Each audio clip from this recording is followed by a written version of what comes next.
These compatriots obeyed Nigeria's call in the year 2002 to serve their fatherland with love, strength, their hearts and might in order to build a nation for peace and justice reign.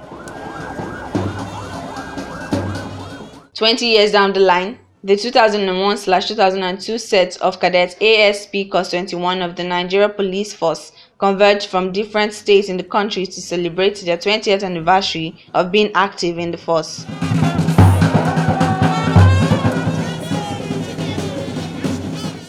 The two-day event commenced with an endurance walk.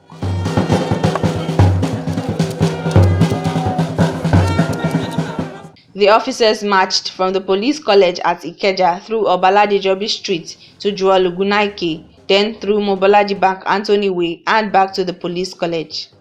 It's been 20 years.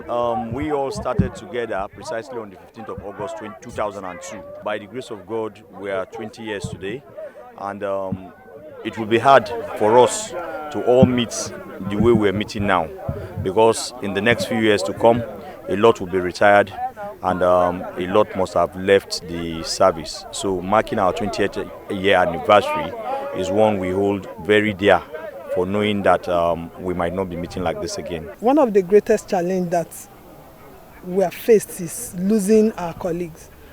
We started about 400 and something, we have lost over 40 in the course of the job. Some died while doing the job, and it's very disheartening. But we thank God because they paid the ultimate sacrifice. We have said that we must unite to serve the country selflessly, and that is why Cos 21 stands out. On day 2, the Radisson Blue building played host to the officers for an anniversary lecture program. Training and retraining of officers.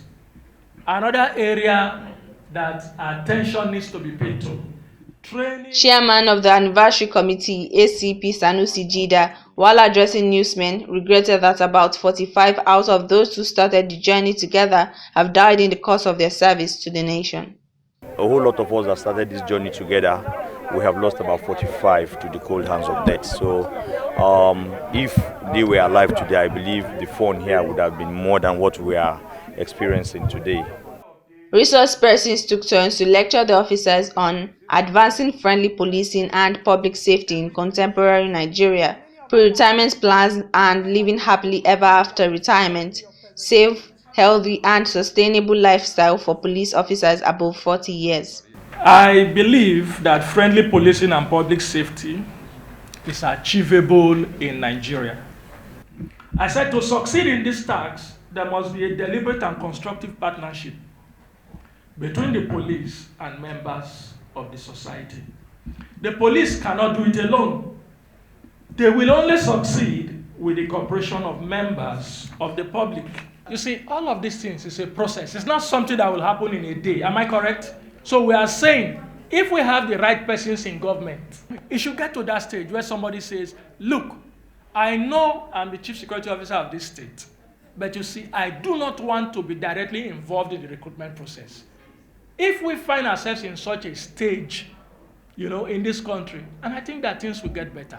But for now, it will only be something that will happen through a gradual process. And by the grace of God, we will get there. Every 3 years, we can do ECG.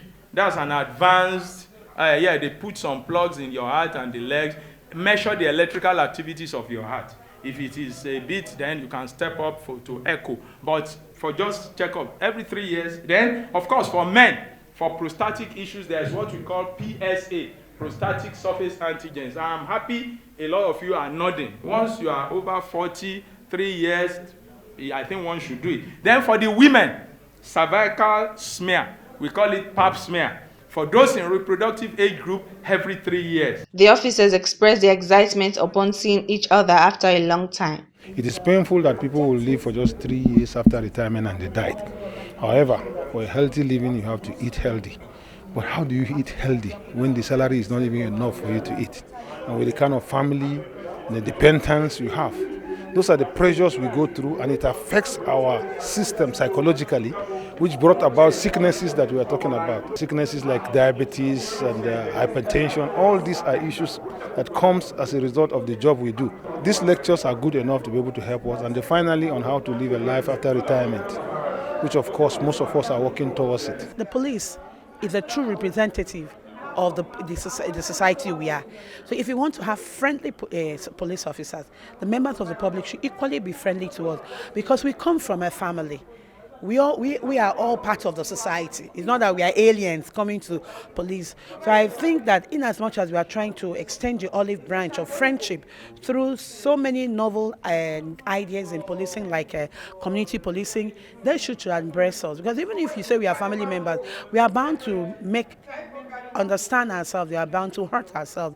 But the ability to make a difference, ability to forgive, ability to let go of past hurts and wrongs is one of the things that will help us forge ahead and make us more friendly. My message to them in terms of value addition is that when you are in service, ensure you attend series of courses, getting series of professional certification.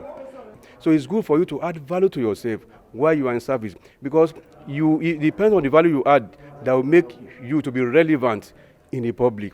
Bridging the gap starts with leadership, and it is common knowledge now that with the leadership of the Inspector General of Police, IGP Baba Usman Alkali, we've been having it good. He's been showing us the way to go about it, and that is why he can sacrifice anything towards us having the best friendly police for the community.